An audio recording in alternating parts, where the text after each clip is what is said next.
On our wedding day, my bride announced, "I choose your brother instead."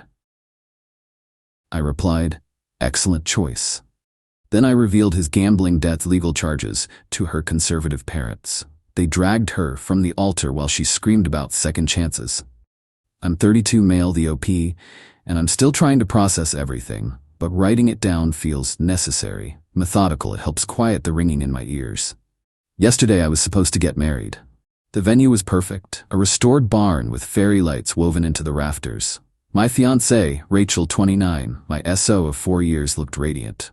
I thought we were happy. I thought this was it. We stood at the altar. The officiant did his whole "speak now or forever hold your peace" bit. It's always a little dramatic, right? A little movie moment that never actually happens, except it did. Rachel, my Rachel, turned to face the 100 guests. Her hand was still in mine, but it was limp.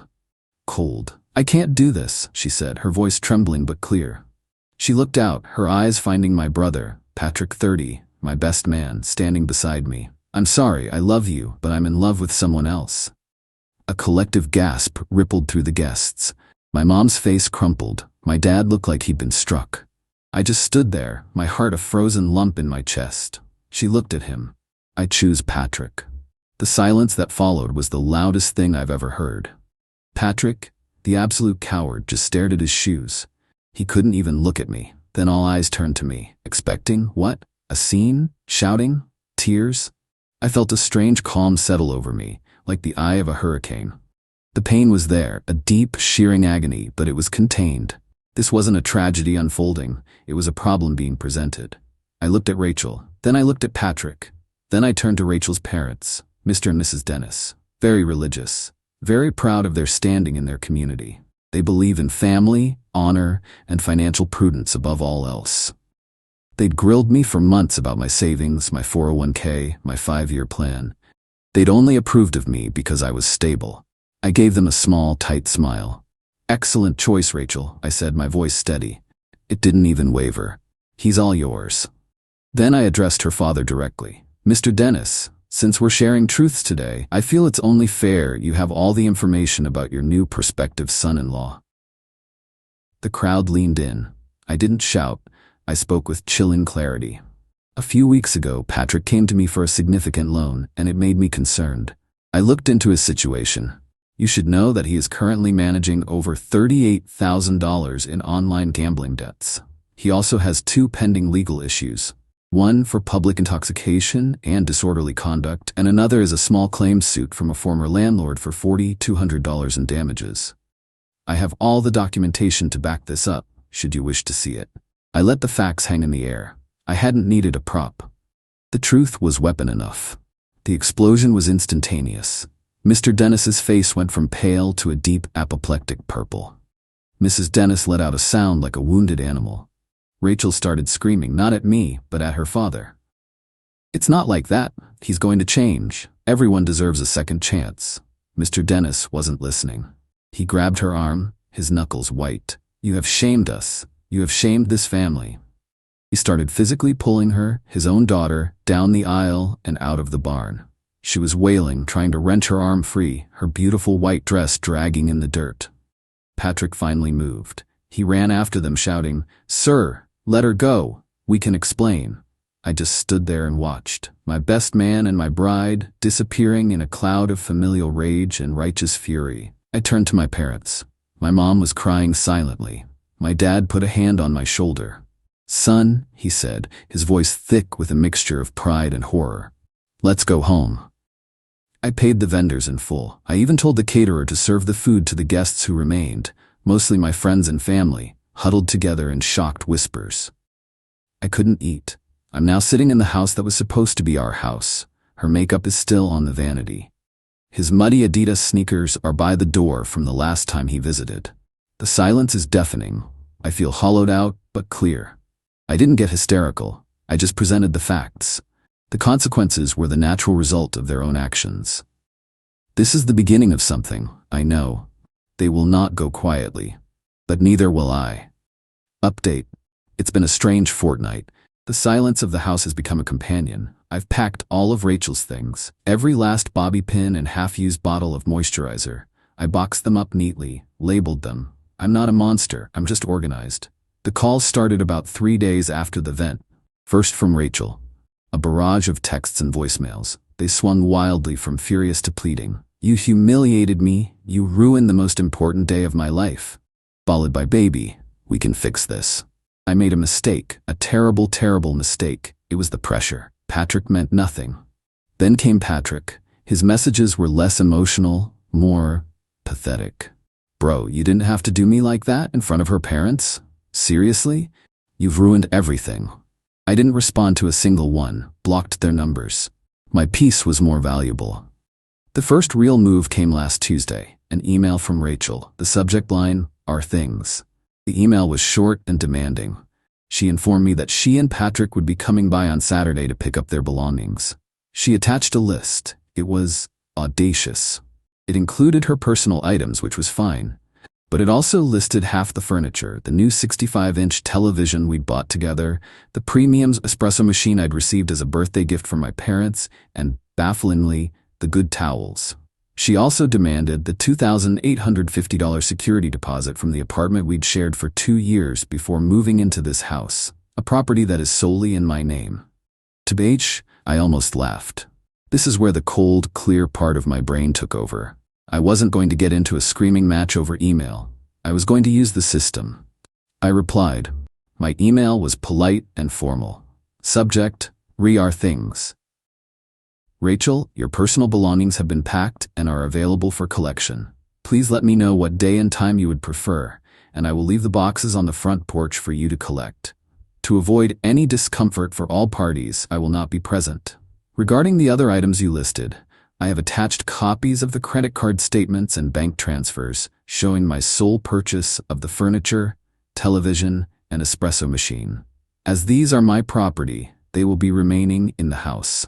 The towels were a housewarming gift from my aunt. You are welcome to the ones you brought into the relationship, which I believe are the yellow ones with the frayed edges. Concerning the security deposit from our old apartment on Maple Street, I've also attached the final inspection report and the letter from the landlord.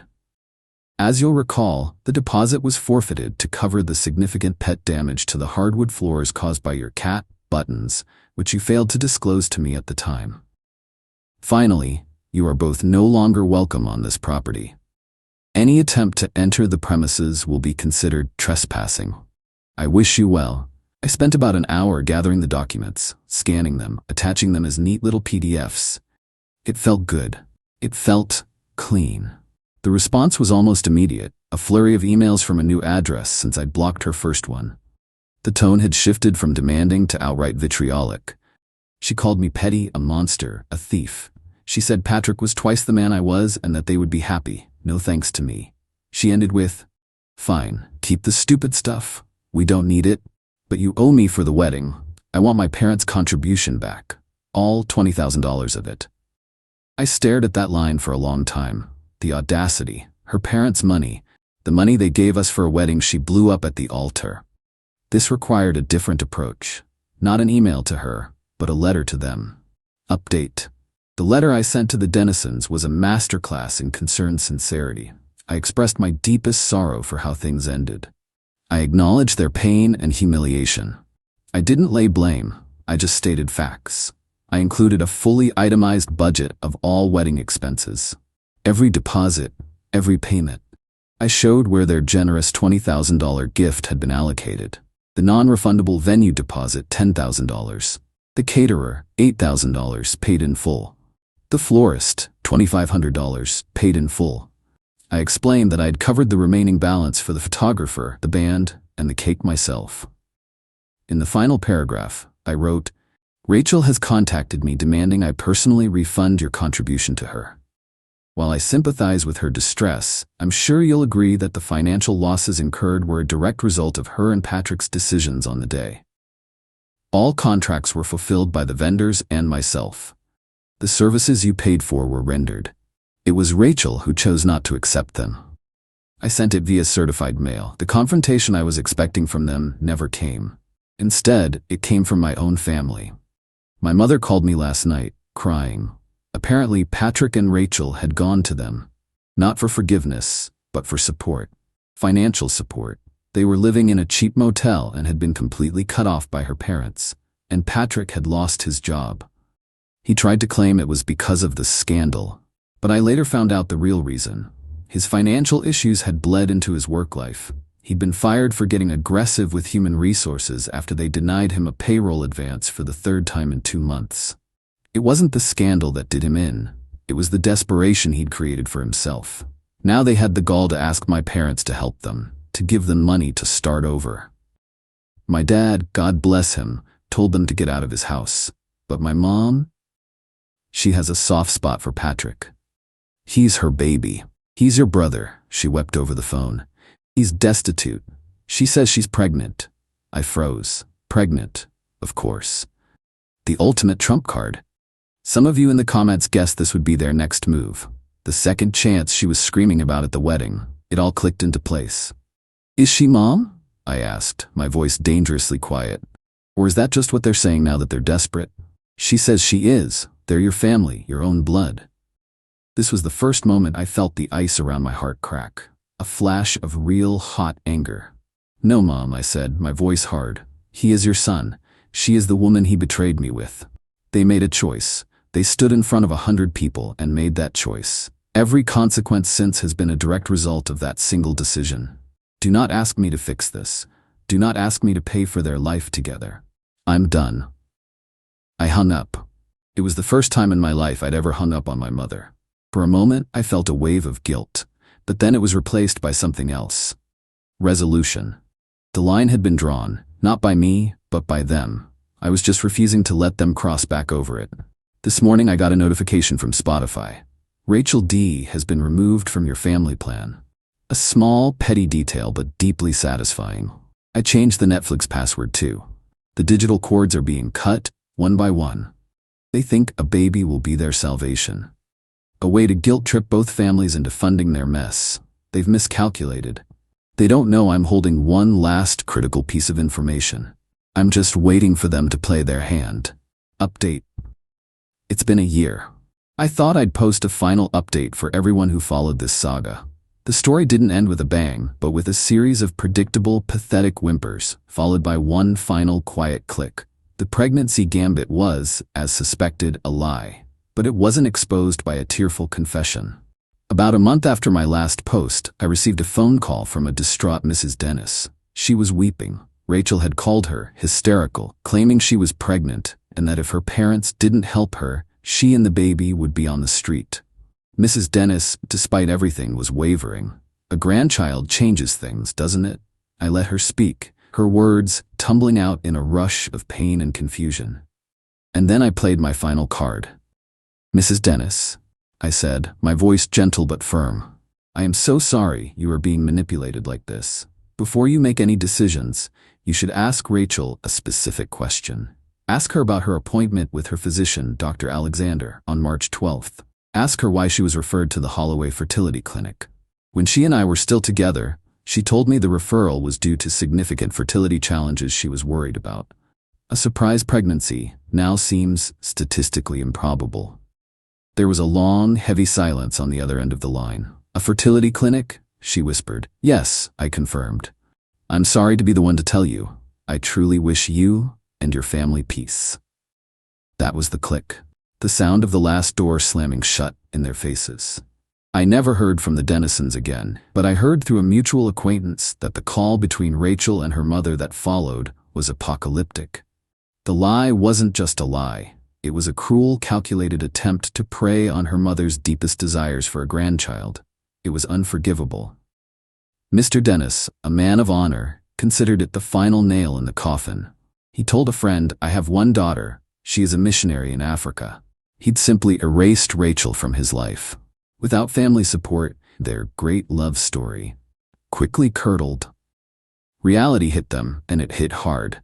Patrick tried to sue me for emotional distress and slander, claiming my revelation at the wedding had ruined his life. AITA for laughing when I got the notice. My lawyer had the case thrown out in the first hearing, and Patrick was saddled with his own legal fees, which I'm sure he couldn't pay. Rachel, I heard, took a job as a waitress at a chain restaurant by the highway. She tried a GoFundMe, but it was shut down after raising $75. I ran into them at the grocery store about 6 months ago. They looked diminished. You happy now? Patrick sneered. You ruined our lives. I looked at him, at this man who was once my brother, and felt nothing. No anger, no pity. Just a vast, empty space. My life is quiet, Patrick, I said calmly, and I'm very happy with the quiet. Excuse me. I pushed my cart past him. Rachel wouldn't even look at me. She just stared at the price of canned corn. I sold the house. I moved. I've started dating again. My new girlfriend, Catherine, knows the broad strokes. She calls it my origin story. I don't know about all that. I just know I survived. People like Rachel and Patrick don't have epiphanies. They just find new people to blame. In their story, they will always be the romantic heroes, and I will always be the villain. And I've learned to be okay with that. They can have their story. I have my life. And I've discovered that the best revenge isn't loud and fiery. It's quiet. It's methodical.